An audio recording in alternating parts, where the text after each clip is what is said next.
বিসিবির নির্বাচনটা নিয়ে অনেকের আগ্রহ আছে এবং বর্তমানে যে অ্যাডহক কমিটি তাদেরও আসলে মূল উদ্দেশ্যই একটা সফল সুষ্ঠু নির্বাচন আয়োজন করা। সেটার দিনক্ষণ আজকে হয়তো খুব শীঘ্রই জানা যাবে বা এর মধ্যেই আমাদের কাছে খবর আছে যে জুনের প্রথম সপ্তাহে সেটা হবার কথা আছে। ওভারঅল আজকের এই মিটিংয়ে আসলে এজেন্ডাগুলো কি সেটা যদি আমরা একবার দর্শকদের জানিয়ে দিই।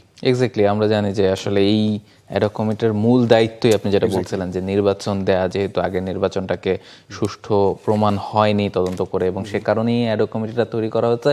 যদিও তামিম ইকবাল তার এই যে গত প্রায় এক মাসের মতো সময় তিনি দায়িত্বে আছেন এবং তিনি বেশ কিছু লং টার্মের ডিসিশনও নিয়েছেন, এবং সেগুলো যখন তিনি নিচ্ছিলেন সেগুলো ভালো ডিসিশন অবশ্যই, কিন্তু যখন নিচ্ছিলেন তখন বারবারই প্রশ্নটা উঠছিল যে তারা যদি নির্বাচন দিতেই আসেন এবং তিনি যদি পরবর্তীতে আবার নির্বাচিত হয়ে না আসেন, সেগুলো সিদ্ধান্ত আসলে ধোপে টিকবে কিনা। ফলে নির্বাচন দিয়ে আবার নির্বাচন করে তিনি আবার যদি আসতে পারেন বোর্ডে, সেটা বরং সাস্টেইন করে বেশি। ফলে সেই পথেই হাঁটছেন। আপনারা জানেন যে এপ্রিলের 7 তারিখ আসলে তামিম ইকবাল দায়িত্ব পেয়েছেন এবং নিয়ম অনুযায়ী 90 দিনের মধ্যে তাদেরকে নির্বাচন দেওয়ার কথা। ফলে জুলাইয়ের 7 তারিখ পর্যন্ত সময় ছিল। তবে রাফি, দেখেন যে তামিম ইকবাল কিন্তু ওই ব্যাপারগুলো চিন্তা করে যে তিনি আসলে দ্রুত নির্বাচনটা দিয়ে দিতে যাচ্ছেন। তিনি জানেন জুলাইয়ের 7 হচ্ছে লাস্ট ডেডলাইন তার জন্য, এবং তিনি আগে দিতে পারলে আগে নিশ্চয়ই দিতে পারেন।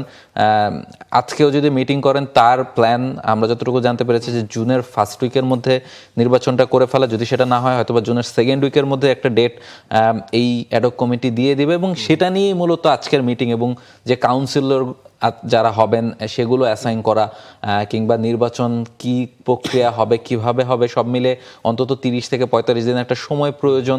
যেহেতু তামিম ইকবাল বলে দিয়েছেন যে তিনি রিজাইন করছেন না, তিনি অ্যাডহক কমিটিতে থেকেই নির্বাচন করবেন।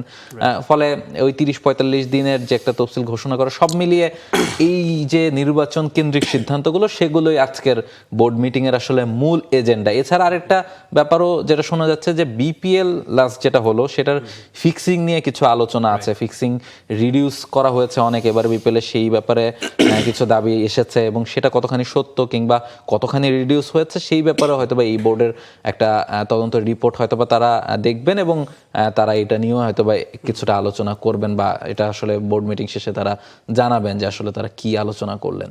টোটাল 900 পৃষ্ঠার একটা তদন্ত রিপোর্ট বিসিবির কাছে আছে। সেটা নিয়েও অনেকদিন ধরেই মিডিয়াতেও অনেক রকমের আলোচনা হচ্ছিল যে কবে সেটা প্রকাশিত হবে, পাবলিক হবে, মানুষজন জানতে পারবে কারা সেই জায়গায় দায়বদ্ধ, কাদের কি রকম শাস্তি আসতে পারে, বা যে নিরপেক্ষতার কথা সবসময় বলা হয়, যেই ট্রান্সপারেন্সি বিসিবি সবসময় এনশিওর করতে চায়, সেটা কতটুকু এনশিওর করা গেছে আগের আসরের বিপিএলে। সো সেটা নিয়েও নিশ্চয়ই আজকে মিটিংয়ে আলোচনা হবে এবং কিছু হয়তো বা জানা যাবে আমাদের কাছে।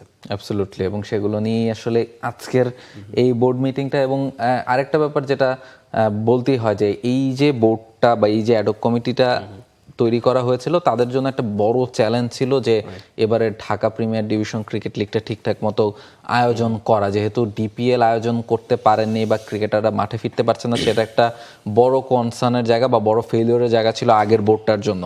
সে কারণে অনেক ক্রিকেটাররা অনেক সময় আন্দোলনও করেছেন। ফলে সেটা তামিম ইকবালের এই কমিটি এসে নির্বাচনের পাশাপাশি এই ডিপিএলটা আয়োজন করা খুব কম সময় তিনি হাতে পেয়েছেন, এবং এর মধ্যে থেকে কিন্তু তিনি ডিপিএলটা মাঠে গড়াতে পেরেছেন, এবং সবগুলো টিমের সাথে বসে, একটা ক্লাবগুলোর সাথে বসে একটা আলোচনা করে ওয়ান লিগের হলেও একটা টুর্নামেন্ট মাঠে গড়ানো সম্ভব হয়েছে। ফলে এটাও একটা দিক। আরেকটা ব্যাপার যেটা ছিল যে দুটো সিরিজ কিন্তু এই টাইমের মধ্যে আছে। নিউজিল্যান্ড সিরিজটা শেষ হয়ে গেল এবং পাকিস্তান অলরেডি চলে এসেছে টেস্ট খেলার জন্য, এবং 8 তারিখ থেকে মিরপুরে টেস্ট সিরিজ শুরু হচ্ছে।